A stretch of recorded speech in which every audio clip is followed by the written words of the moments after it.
Bagian pertama. Periode pertama. Berdakwah secara sembunyi-sembunyi dan merahasiakan struktur organisasi. Periode ini dimulai dari Gua Hira dan berakhir 3 tahun setelah kenabian, ketika turun firman Allah, wa anzir ashiratakal aqrabin, Asy-Syu'ara ayat 214, dan firman Allah, fasda bima tu'mar wa anzir 'anil musyrikin, Al-Hajar ayat 94.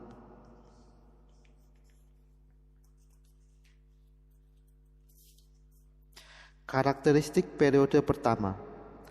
Karakteristik pertama, dakwah secara rahasia.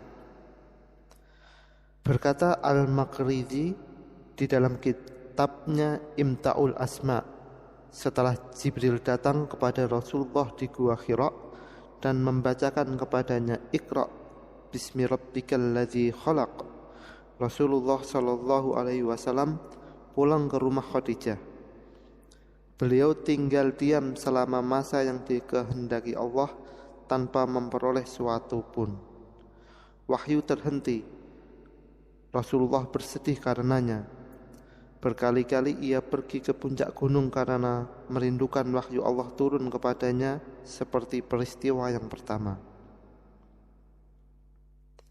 Dikatakan bahwa terhentinya wahyu tersebut berlangsung selama hampir 2 tahun.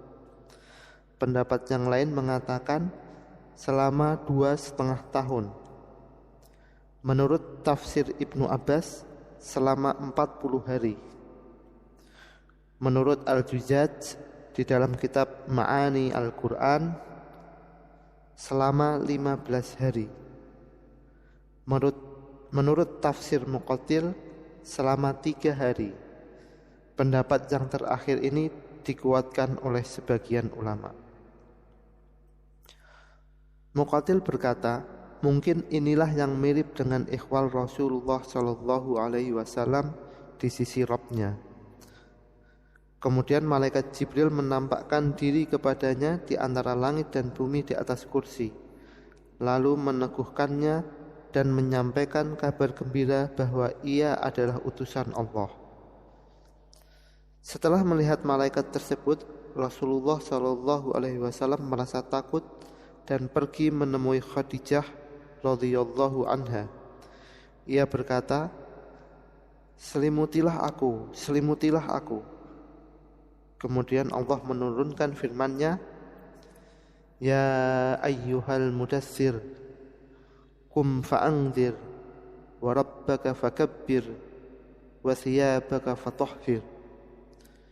Hei orang yang berselimut, bangunlah, lalu berilah peringatan, dan Rabb-Mu agungkanlah, dan pakaianmu bersihkanlah. Al-Mudaththir ayat 1 hingga 4.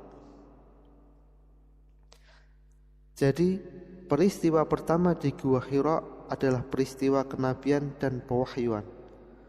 Kemudian Allah memerintahkannya di dalam ayat ini agar bangkit memberi peringatan kepada kaumnya dan mengajak mereka kepada Allah.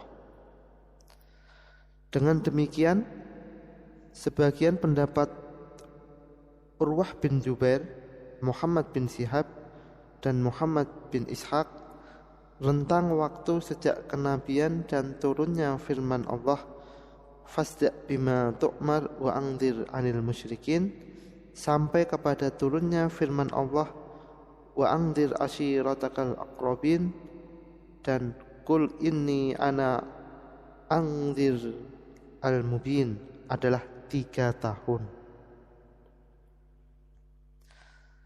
Tampaknya Al-Maqrizi menguatkan pendapat yang menganggap masa terputusnya wahyu tersebut sekitar 40 hari, 15 hari, atau 3 hari.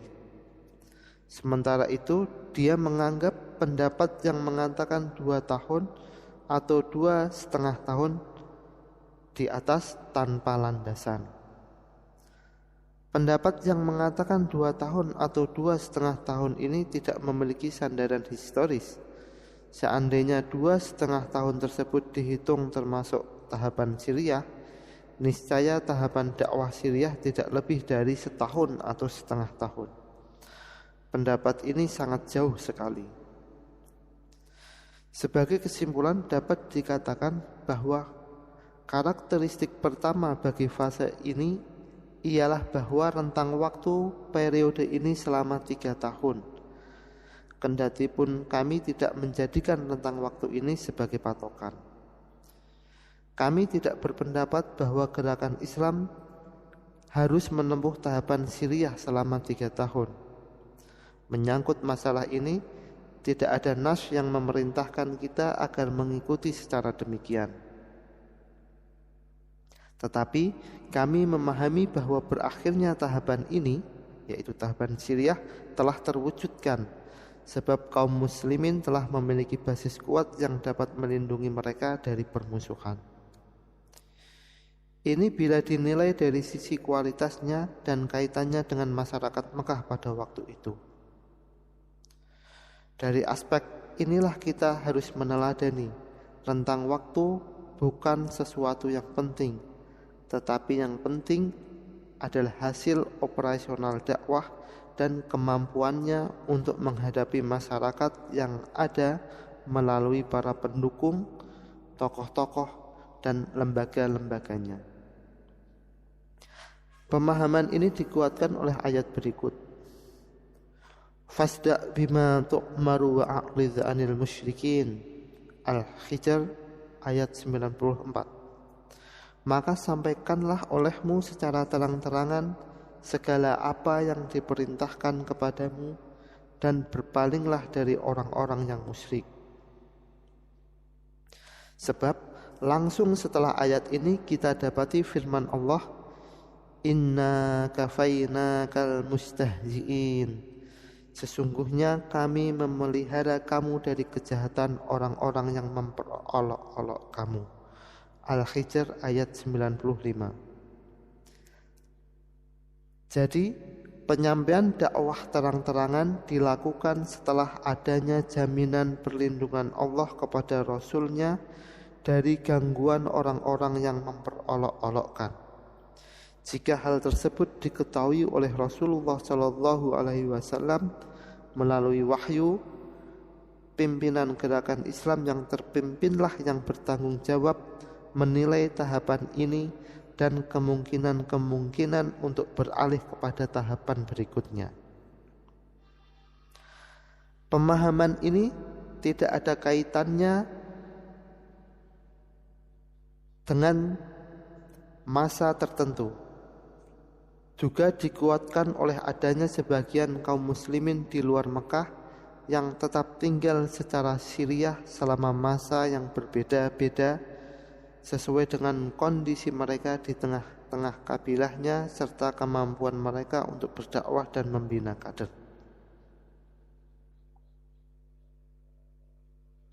Karakteristik kedua, pelaksanaan dakwah atas dasar pilihan. Pada periode ini, dakwah tidak dilakukan secara terbuka di pertemuan-pertemuan dan majelis-majelis umum, tetapi dilakukan berdasarkan pilihan pribadi-pribadi da'i tentang karakteristik mad'u atau orang yang didakwahi. Kita dapati bahwa fondasi pertama bagi dakwah ini adalah Khadijah radhiyallahu anha, wanita yang pertama kali beriman dan istri Rasulullah sallallahu alaihi wasallam. Abu Bakar radhiyallahu anhu, teman akrab Rasulullah sallallahu alaihi wasallam. Ali bin Abi Thalib, anak pamannya yang telah dibina sejak kecil, dan Zaid bin Harithah, mantan budak beliau. Ketika Abu Bakar memulai berdakwah, ia memilih mad'u sendiri. Berkata Ibnu Ishaq, kemudian Abu Bakar bin Abi Quhafah masuk Islam. Abu Bakar adalah seorang laki-laki yang akrab dengan kaumnya, dicintai dan disayangi. Ia seorang Quraisy yang paling mengerti dan tahu tentang nasab bangsa Quraisy, serta masalah kebaikan atau keburukan yang ada pada suku ini. Ia dikenal sebagai seorang pedagang yang memiliki akhlak mulia. Ia sering didatangi oleh tokoh-tokoh kaumnya untuk dimintai pendapat mengenai banyak hal, karena ilmu, perdagangan, dan kebaikan pergaulannya. Kemudian ia mulai mengajak kepada Allah dan Islam. Orang yang diyakinkannya akan bisa merahasiakan dan mendengarkannya. Melalui dakwah Abu Bakar ini, maka Utsman bin Affan, Zubair bin Awam, Abdurrahman bin Auf, Sa'ad bin Abi Waqqas, dan Talhah bin Ubaidillah masuk Islam. Kedelapan orang ini merupakan para pendahulu mereka yang masuk ke dalam Islam, kemudian sholat dan membenarkan. Dakwah tersebut dilakukan dengan mengandalkan thiqah atau kepercayaan, kendati faktor-faktor yang membuat dakwah Abu Bakar diterima itu banyak. Karakteristik ketiga, berdakwah melalui intelektualitas dai dan status sosialnya. Ini merupakan penjelasan lebih lanjut terhadap sifat pribadi Abu Bakar yang disebutkan di atas, mengingat dia merupakan dai yang paling berpengaruh pada waktu itu. Kita dapat mengenal sifat-sifat pribadi ini melalui unsur-unsur berikut. Yang pertama, akhlak. Abu Bakar adalah seorang laki-laki yang akrab dengan kaumnya, dicintai dan disayangi. Yang kedua, pengetahuan. Abu Bakar adalah seorang Quraisy yang paling mengerti dan tahu tentang nasab suku bangsa Quraisy serta masalah kebaikan atau keburukan yang ada pada suku ini.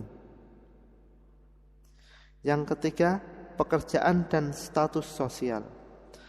Abu Bakar dikenal sebagai pedagang yang memiliki akhlak mulia, sering didatangi oleh tokoh-tokoh kaumnya untuk dimintai pendapat mengenai banyak hal. Perlu diketahui bahwa secara keturunan Abu Bakar termasuk suku Quraisy yang turunannya paling lemah. Sebagaimana pernah diungkapkan oleh Abu Sufyan ketika Abu Bakar menjabat khalifah. Mengapa persoalan ini diserahkan kepada suku Quraisy yang paling rendah? Tetapi hal itu tidak menghalanginya untuk memperoleh kedudukan yang tinggi di tengah kaumnya. Sifat-sifat inilah yang harus dimiliki oleh para dai di masa sekarang. Akhlak yang baik dan dicintai masyarakat merupakan senjata ampuh untuk menarik orang lain. Akhlak adalah kunci pembuka katup hati, betapapun kerasnya. Akhlak jualah yang akan menjauhkan seorang dai dari reaksi pada saat timbul sifat negatif terhadap dakwah. Pengetahuan juga tidak kalah penting dari akhlak. Yang dituntun dalam masalah ini bukan segala macam pengetahuan, tetapi pengetahuan mengenai masyarakat dan kecenderungannya. Pengetahuan yang menjelaskan tentang karakteristik jiwa manusia. Pengetahuan inilah yang akan memberikan daya gerak kepada dai, juga merupakan pintu masuk ke dalam hati mad'u. Bismillahirrahmanirrahim. Afala yatadabbarunal Qur'an am ala qulubin aqfaluha. Apakah mereka tidak memperhatikan Al-Quran ataukah hati mereka terkunci? Surah Muhammad ayat 24. Setiap hati memiliki gembok pengunci tersendiri. Tugas seorang dai ialah berusaha memiliki kunci dari gembok-gembok tersebut dan mengetahui dari mana ia harus memasukinya sampai hati tersebut menyambutnya.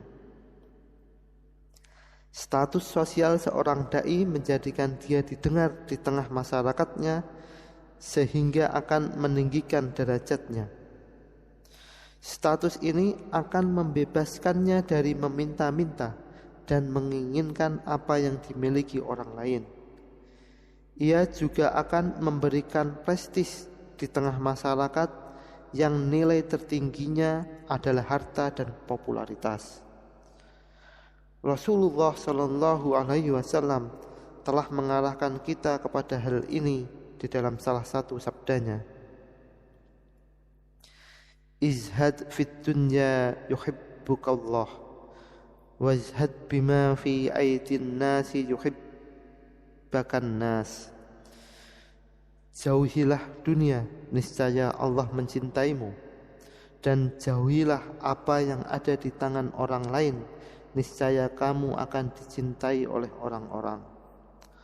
Hadis riwayat Ibnu Majah dengan sanad hasan.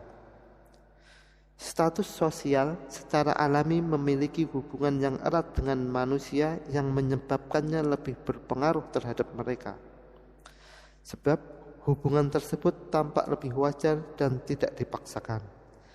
Sehingga seorang dai tidak perlu mencari faktor lain untuk berhubungan dengan mereka. Seorang guru atau pedagang misalnya lebih mampu untuk bergerak daripada seorang pegawai yang terkungkung di dalam suatu struktur tertentu. Karakteristik keempat, dakwah secara umum. Secara sepintas, tampaknya ada pertentangan antara karakteristik ini dengan karakteristik pertama, yaitu dakwah secara rahasia. Sesungguhnya tidak demikian. Menampakkan dakwah kepada orang-orang tertentu bukan berarti membatasi dakwah pada kelompok tertentu atau tingkatan tertentu di kalangan masyarakat. Dakwah harus menjangkau semua lapisan yang ada di dalam masyarakat. Tetapi penjangkauan ini harus dilakukan melalui orang-orang tertentu terlebih dahulu.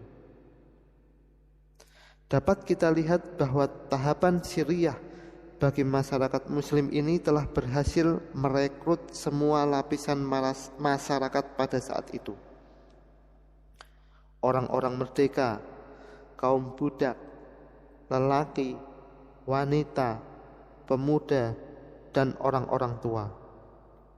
Bahkan telah bergabung ke dalam masyarakat ini orang-orang dari segenap suku bangsa Quraisy dan lainnya, sehingga hampir tidak ada keluarga di Mekah kecuali 1 atau 2 orang anggotanya yang ikut serta membangun masyarakat ini.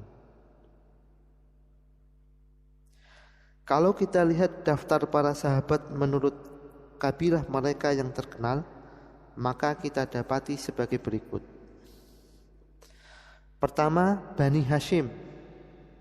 Ada 6 orang. Yang pertama, Ali bin Abi Thalib. Kedua, Ja'far bin Abi Thalib. Ketiga, Ummu Fadl binti Al-Harith. Keempat, Ubaidah binti Al-Harith. Kelima, Asma binti Umais, yaitu istri Ja'far. Yang keenam, Khadijah binti Khuwailid. Kedua, Bani Umayyah.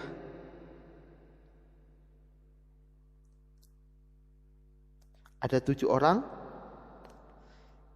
yaitu Utsman bin Affan, Khalid bin Sa'ad, Aminah binti Khalid, Hatib bin Amr, Abdullah bin Jas, Abu Ahmad bin Jas, istri Abu Ahmad, Fatimah. Ketiga, Bani Makhzum. Ada 6 orang. Yang pertama, Abu Salamah bin Abdul Asad. Yang kedua, Iyas bin Abi Rabi'ah. Ketiga, Asma, istri Iyas. Keempat, Yasir bin Amir. Kelima, Sumayyah binti Khayyat, istri Yasir. Keenam, Al-Arqam bin Abil Arqam. Keempat, Bani Taim. Ada 4 orang, Abu Bakar As-Siddiq, Thalhah bin Ubaidillah, Amir bin Fahirah, mantan budak, Bilal bin Abi Rabbah, mantan budak. Kelima, Bani Adi. Ada 8 orang. Yang pertama, Sa'id bin Zaid. Kedua, Fatimah binti Al-Khattab. Ketiga, Amir bin Abi Rabi'ah. Keempat, Naim bin Abdullah. Kelima, Waqid bin Abdullah. Keenam, Khalid bin Al-Bakir. Ketujuh, Amir bin Al-Bakir.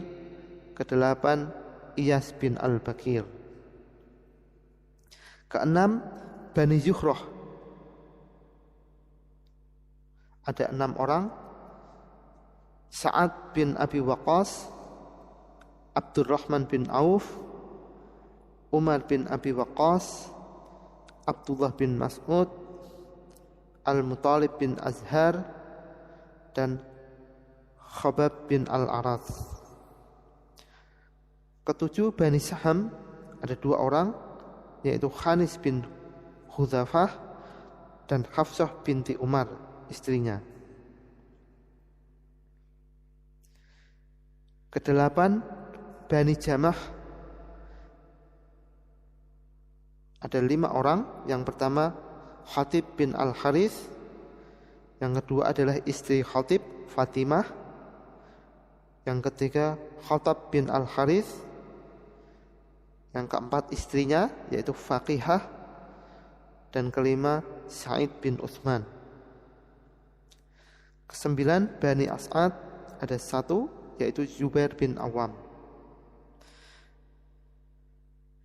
Bani Amir. Ada 2, Abu Ubaidah bin Jarrah dan Khalid bin Amr. Kabilah-kabilah yang lain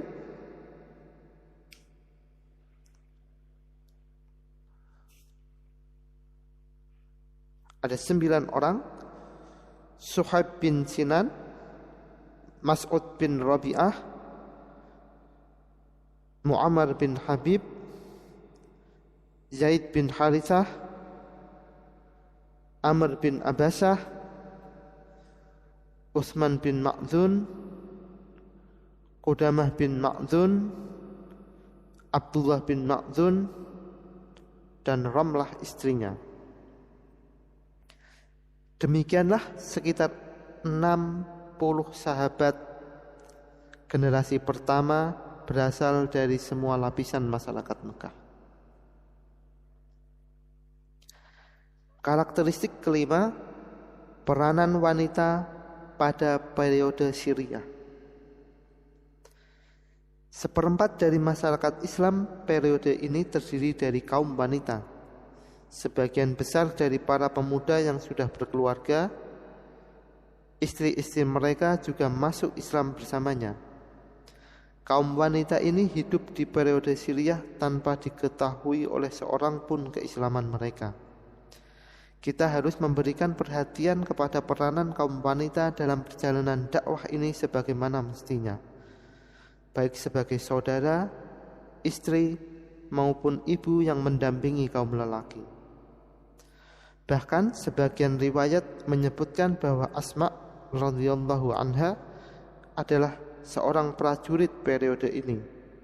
Ini berarti bahwa dia dalam usianya yang sangat muda. Karakteristik keenam, sholat. Menurut riwayat yang paling kuat, tidak ada satupun periode dakwah kaum muslimin yang sunyi dari pelaksanaan sholat.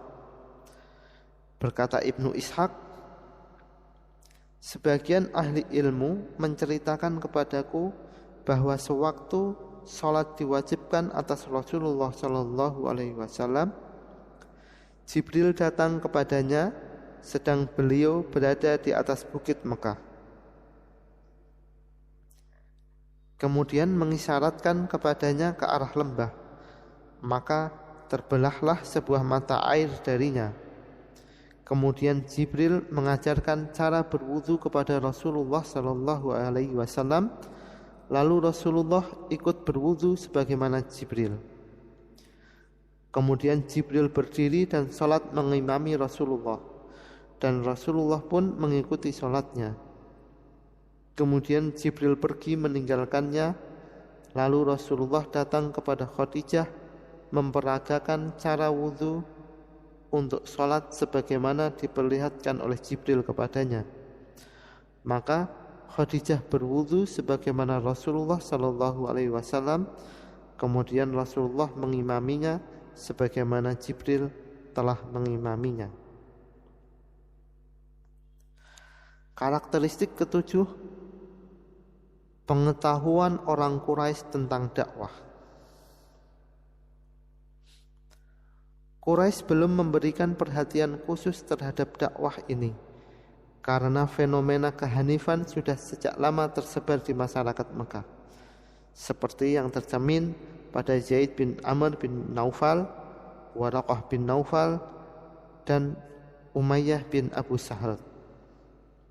Mekah tidak begitu mempedulikan peristiwa-peristiwa dan orang-orang seperti mereka ini, selama mereka tidak mengganggu ideologi dan berhala-berhala yang disembah. Rasulullah SAW sendiri sebelum kenabian melakukan penyucian diri di Gua Hira. Sekalipun demikian, Quraisy tidak keberatan terhadapnya. Quraisy mengira bahwa Islam tidak berbeda dengan orang-orang Hanif yang menghindarkan diri dari menyembah berhala. Bahkan boleh dikatakan, pada periode Siriyah ini, Quraisy lebih banyak memperhatikan orang-orang Hanif daripada kaum muslimin.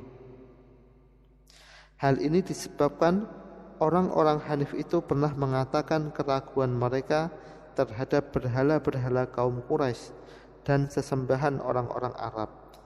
Sementara kaum muslimin belum pernah menyatakan sikap terhadap mereka. Sebagian riwayat menyebutkan bahwa salah seorang pedagang pernah berziarah ke rumah Abbas. Kemudian orang itu melihat seorang laki-laki, seorang wanita, dan seorang anak kecil sedang melakukan sholat yang sama sekali berbeda dengan cara sholat yang biasa dikerjakan orang-orang Quraisy. Pedagang tersebut lalu bertanya kepada Abbas tentang mereka. Abbas menjawab, "Ini adalah anak saudaraku," sambil menunjuk Ali. "Ini adalah saudaraku juga," seraya menunjuk Rasulullah SAW. "Dan ini adalah istrinya." Anak ini yang dimaksud Rasulullah SAW mengaku bahwa Allah menurunkan wahyu kepadanya dari langit. "Demi Allah, aku belum pernah melihat seorang pun di muka bumi yang menganut agama ini kecuali 3 orang tersebut." Dalam riwayat lain diceritakan, Ali bersama Rasulullah SAW sering keluar untuk melakukan sholat di lorong-lorong Mekah. Disebutkan bahwa suatu hari Abu Thalib mendapati keduanya sedang melakukan sholat. Maka dia bertanya kepada Rasulullah SAW, "Wahai anak saudaraku, agama apakah yang kamu anut ini?" Nabi menjawab, "Wahai pamanku, ini adalah agama Allah, agama para malaikatnya, agama para rasulnya, agama bapak kita Ibrahim. Allah mengutusku untuk menyampaikan agama ini kepada manusia. Engkau wahai pamanku, yang paling berhak kuberikan nasihat dan kuajak kepada hidayah. Engkaulah orang yang paling pantas menyambut ajakanku dan menolongku untuk memperjuangkannya." Abu Thalib berkata, "Wahai anak saudaraku, aku tidak bisa meninggalkan agama nenek moyangku dan apa yang sudah menjadi kepercayaan mereka. Tetapi tidak ada gangguan apapun terhadapmu selama aku masih hidup." Disebutkan bahwa dia, yaitu Abu Thalib, berkata kepada Ali, "Wahai anakku, agama apakah yang kamu anut ini?" Ali menjawab, "Aku beriman kepada Rasulullah. Aku membenarkan segala yang dibawanya. Aku sholat karena Allah bersamanya, dan aku mengikutinya." Abu Thalib berkata, "Sesungguhnya dia, yaitu Rasulullah, tidak akan mengajakmu kecuali kepada kebaikan, maka ikutilah dia dengan baik." Jadi pengetahuan Quraisy tentang sebagian fenomena aneh ini tidak menimbulkan kemarahan selama orang-orang tersebut mencukupkan diri sendiri dan kalangan sendiri. Setiap orang bebas menyembah Allah sebagaimana yang dikehendakinya selama agama tersebut hanya berupa akidah di hati dan ibadah, tidak mencampuri urusan kehidupan. Dari sini kita pun dapat memahami sikap damai yang kadang-kadang ditunjukkan pemerintahan jahiliyah terhadap kaum muslimin yang menjadikan Islam sebagai akidah atau keyakinan di hati dan ibadah di masjid semata. Karena mereka tidak memasukkan Islam ke dalam kancah kehidupan, mereka tidak perlu ditakuti oleh para taghut.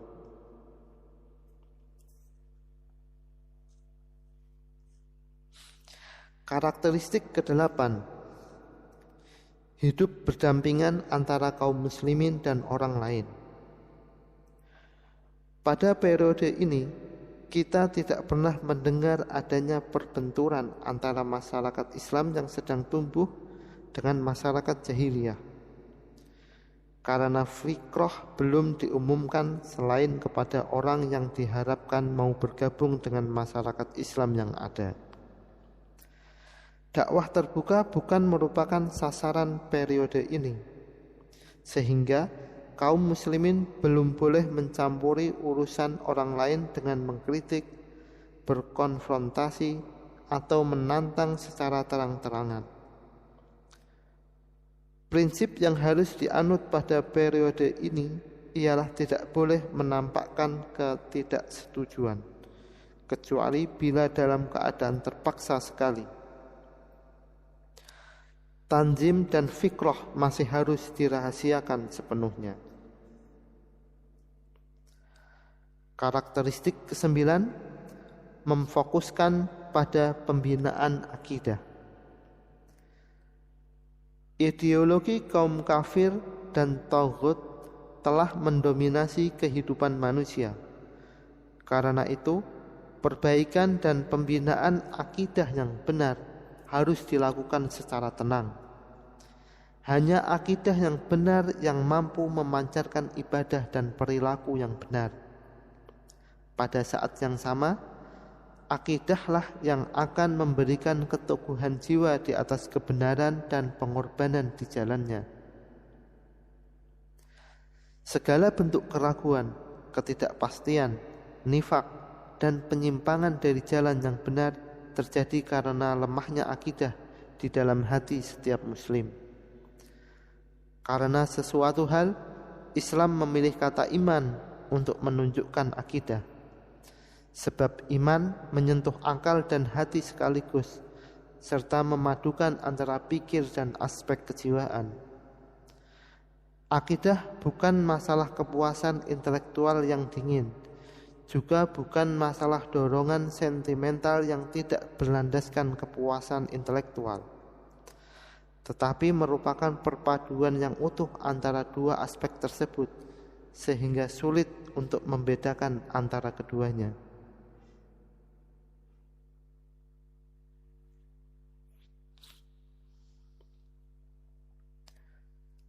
Karakteristik ke-10, berdakwah secara terang-terangan setelah terbentuk kader-kader inti yang kuat. Bukti dari bentuk dakwah ini ialah tidak adanya seorang pun di antara para sahabat yang murtad pada waktu terjadi tribulasi dan dimulai konfrontasi. Bahkan mereka yang telah hidup di periode awal dakwah ini di kemudian hari menjadi generasi Islam terbaik di segi kualitas keimanan, perilaku, jihad, dan pengorbanan. Bahkan kalau kita perhatikan tingkatan teratas di dalam umat Islam, yaitu tingkatan 10 sahabat yang dijamin masuk surga, adalah dari kelompok mereka, kecuali Umar bin Khattab radhiyallahu an. Kelompok inilah yang membentuk generasi pemimpin Ji'il al-Qiyadah bagi masyarakat yang terbina. Khalifah yang terpilih dan telah disetujui oleh Rasulullah SAW pun dari kelompok ini. Inilah kader-kader inti atau nuat yang di kemudian hari memikul beban dakwah Islam di muka bumi.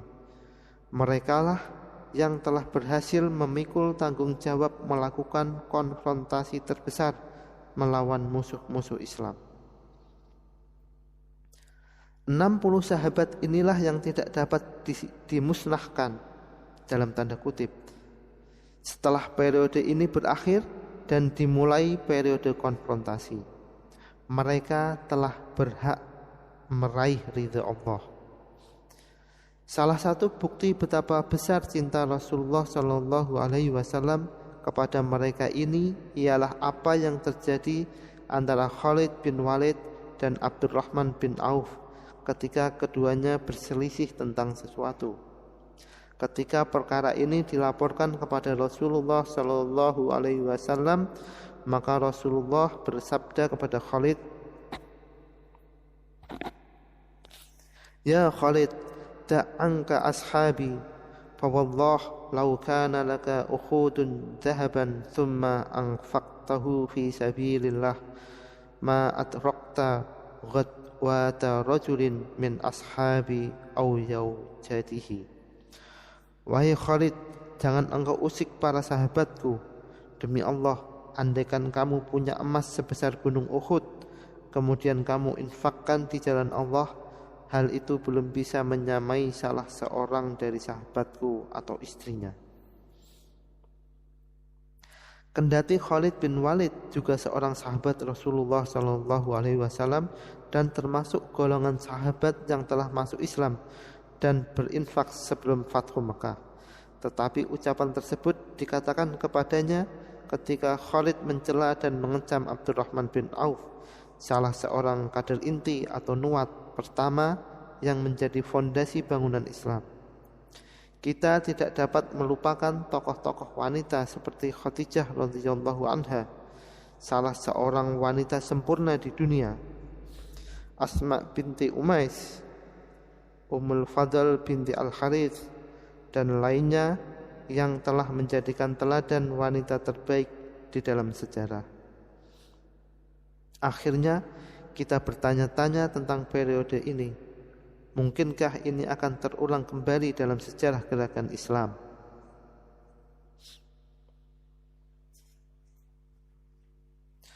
Menurut penulis, periode ini tidak akan terulang kembali.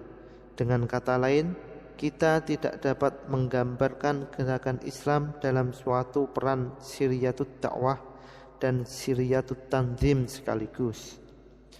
Sesungguhnya dakwah telah diumumkan dan prinsip-prinsipnya telah tersebar pula di dalam kitab Allah yang abadi, Al-Quran dan Sunnah Mutahharah. Tulisan-tulisan tentang Islam menyebar di sekian banyak perpustakaan Islam yang telah menjadi milik semua orang. Oleh sebab itu, penulis tidak dapat membenarkan gerakan Islam yang menyembunyikan dakwah dengan alasan sedang dalam periode Siriyah yang pertama.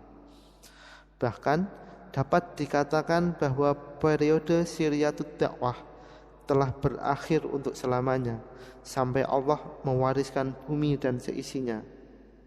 Karena agama ini telah sempurna dan diumumkan, maka berakhirlah masa kerahasiaannya. Bismillahirrahmanirrahim. Al-yawma akmaltu lakum dinakum wa atmamtu alaikum ni'mati wa raditu lakumul Islam dina.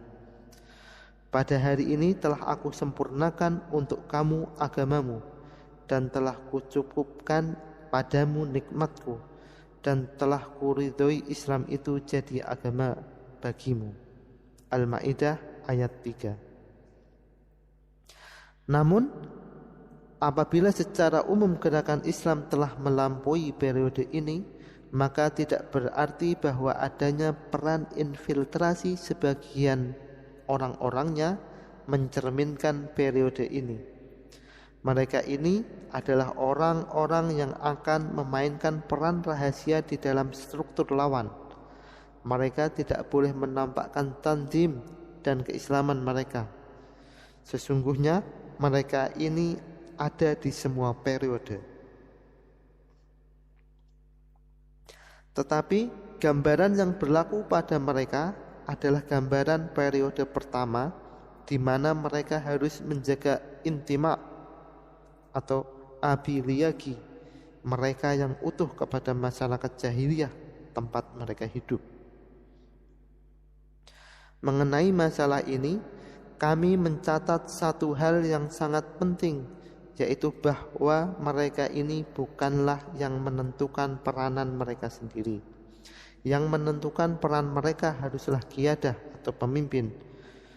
Penulis perlu mengingatkan hal ini karena ada sebagian pemuda yang menganggap dirinya masih muslim, sementara untuk memelihara kepentingan dan dunianya dia mendukung pemerintahan yang zalim dan menyetujui sikap-sikapnya. Bahkan dia masuk ke dalam struktur kafir serta menyebarkan prinsip-prinsip dan ajarannya. Kemudian setelah semuanya itu, dia mendakwahkan bahwa dia muslim secara rahasia. Sifat semacam ini dalam pandangan Islam adalah nifaq, bukan periodisasi.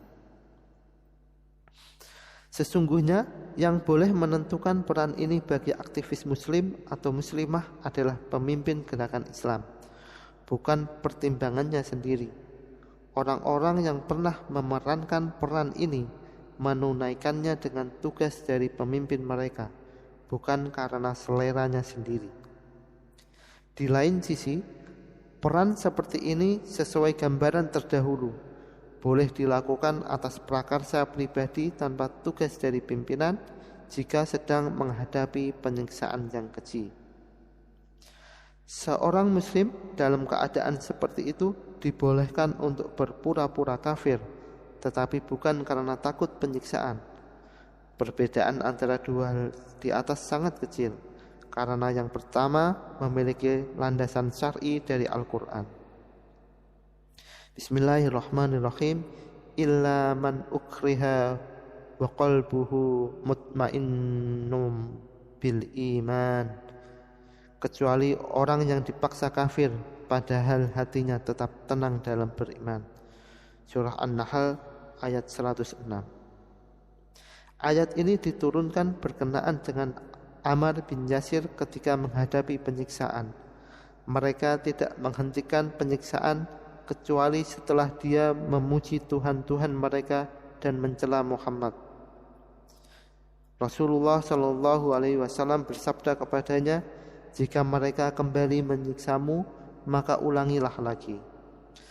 Adapun takut karena gangguan fisik atau gangguan terhadap duniawi, maka ini belum cukup untuk dijadikan alasan berpura-pura menyatakan kekafiran dan berjalan di dalam program-programnya.